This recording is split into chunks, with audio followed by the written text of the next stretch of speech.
This is Danny Flexen here for Seconds Out with the latest edition of FLEXpectations. We're here every Thursday at 4:30 p.m. to look ahead to events in the world of boxing. And while there is a big fight taking place in the lower weights in America over the weekend, I wanted to take this opportunity while there's no massive UK show happening to talk about the heavyweight division and the future for the main kind of four combatants in it at the moment. No disrespect meant to Deontay Wilder, but right at the moment he's taking a hiatus and he's not involved in the major picture. That could change, as we will allude to as we go on. But for now, Tyson Fury, Dillian Whyte had their launch press conference. I say had. There was only Tyson Fury of the two of them there. Whyte still training out in Portugal. Looking at his Instagram feed, he's working very hard, enjoying his training.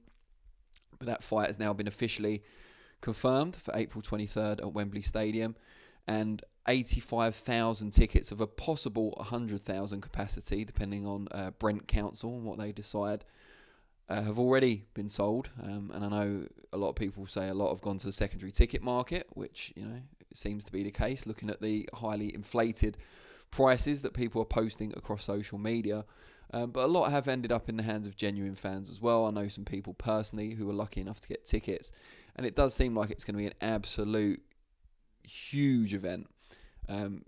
Sell out a bigger capacity for boxing at Wembley than we've seen before, if they're approved for the 100,000 that Frank Warren has applied for.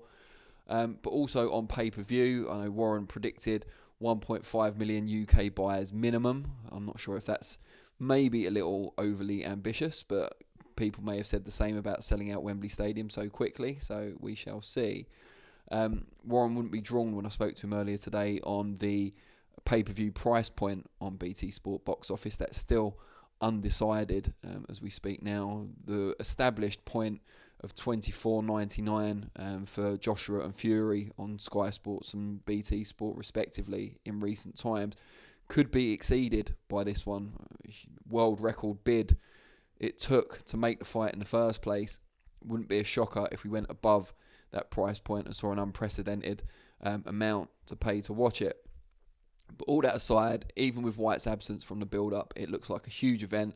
Fury seems delighted to be back on home soil. Forget all the hints at retirement. I think he's fully focused on, cementing his legacy as the best heavyweight of his era. I think an all-British super fight at Wembley Stadium against Dillian Whyte is a big part of that, even if you have Fury, as the bookmakers do, a significant favourite. Whyte, by ignoring the pre-fight obligations, has decided instead to focus on his training. It's not the worst idea. He'll need to show something that he's never previously shown if he is able to upset the odds and beat Fury. But what we do know about Dillian Whyte is that he doesn't shirk a challenge, and he will certainly be coming to win.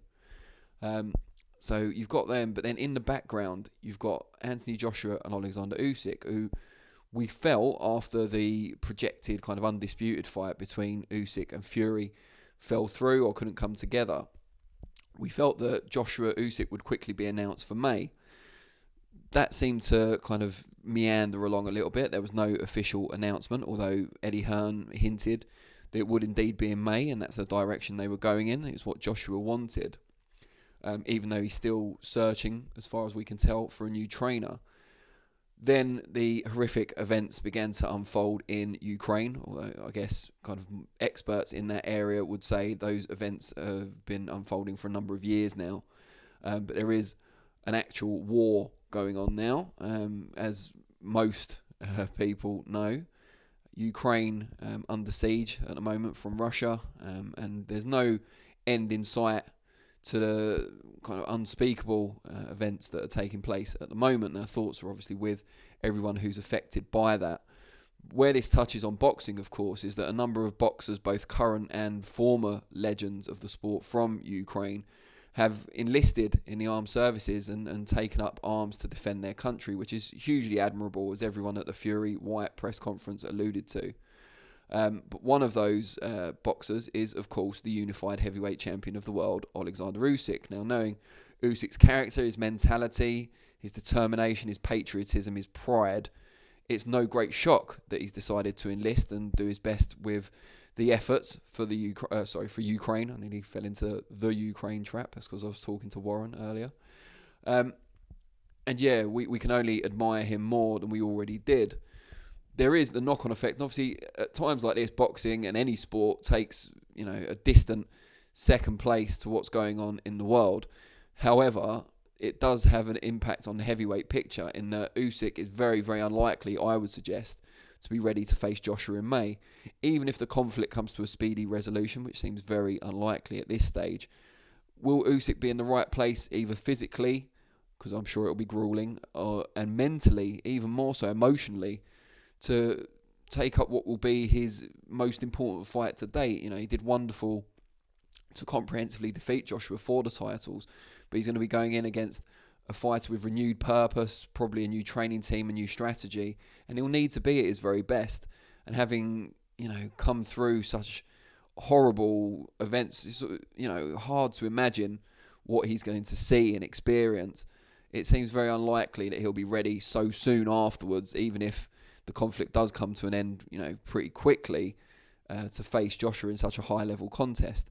Now, Eddie Hearn, after originally saying he didn't think the situation would affect the placement of Joshua and Usyk's rematch, now has kind of revised that opinion as, events have become significantly more serious in that region, and rightly so. He says he's conscious of giving Usyk all the time in the world that he needs, which is, to be applauded. But also that AJ may in May or June take an interim fight. And I immediately saw people on social media suggesting that could be against Deontay Wilder, which I found hilarious because Joshua will take an interim fight so he stays active and gets used to working with a new trainer and a new training team. He's not doing it to potentially lose or have a big mega event because he's still got that contractually obligated rematch with Usyk. He wants to win back those titles. It'll give him time to kind of look at Fury and Wyatt and see how that situation unfolds as well. So I don't see him fighting a really dangerous, threatening opponent in May or June if he does take an interim fight. But I think an interim fight is a very good idea, regardless of the situation in the world and with Usyk. I think having an interim fight against lesser opposition with a new trainer and a whole new strategy after being with Rob McCracken, one way or another for the majority of his career, I think it's a very good idea to kind of bed that new dimension in before you go in against what really is almost a make or break rematch with Usyk for Joshua. If he loses comprehensively twice in a row, it's hard to see where he goes from there. Yeah, you could still sell an all-British super fight with the winner of Fury and Wyatt, but it's not going to have the same luster as it's got now. So it's very important for Joshua to get this next decision right.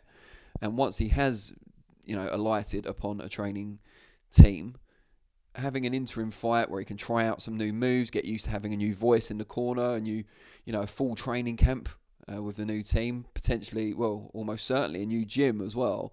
All these things take time to get used to and to respond well to. I think it's a very good idea for him to have an interim fight. And then obviously it gives Usyk maybe more time to recover from the experiences he's no doubt going to find waiting for him as the devastating situation in Ukraine continues to evolve.